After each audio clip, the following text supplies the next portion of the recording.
ডাকঘর প্রতারণা করেছে কিনা সিআইডি দেখবে। হাইকোর্টের নির্দেশে হবে পুলিশি গাফিলতির তদন্ত। কলকাতা হাইকোর্টের পর্যবেক্ষণ। ডাকঘর থেকে টাকা লোপাটের ঘটনায় গত ১.৫ বছরে পূর্ব বর্ধমানের জামালপুর থানা কোনো পদক্ষেপ করেনি। বিচারপতির প্রশ্ন, প্রতারিত হলে মানুষ কোথায় যাবে? পোস্ট অফিসে জমা রাখা টাকা উধাও হওয়ার ঘটনায় সিআইডি তদন্তের নির্দেশ দিল কলকাতা হাইকোর্ট।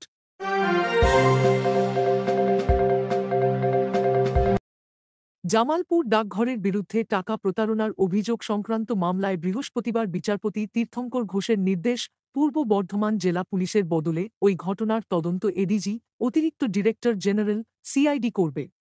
আদালতের পর্যবেক্ষণ, টাকা লোপাটের ঘটনায় গত ১.৫ বছরে জামালপুর থানা কোনো পদক্ষেপ করেনি।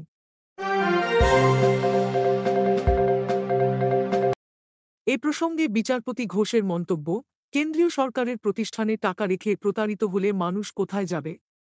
কেন সরকারি প্রতিষ্ঠানে মানুষের গচ্ছিত টাকা থাকবে না?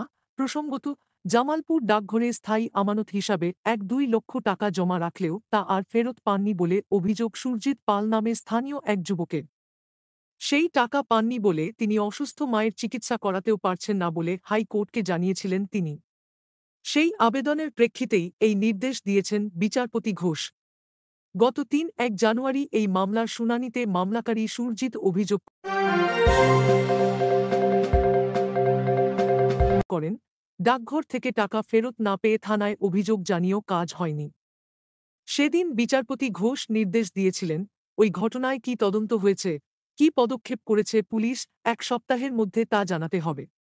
পাশাপাশি ওই মামলার কেস ডায়েরি তলব করেছিল হাইকোর্ট। বৃহস্পতিবার শুনানিতে পুলিশের জবাবে অসন্তুষ্ট বিচারপতি তদন্তের ভার সিআইডিকে দেওয়ার নির্দেশ দেন।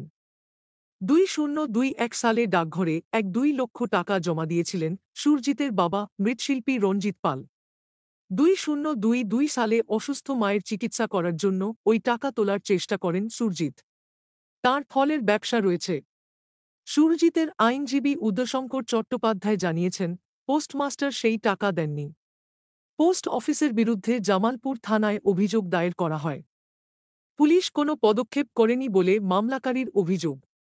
এর পরেই হাইকোর্টের দ্বারস্থ হন সুরজিৎ।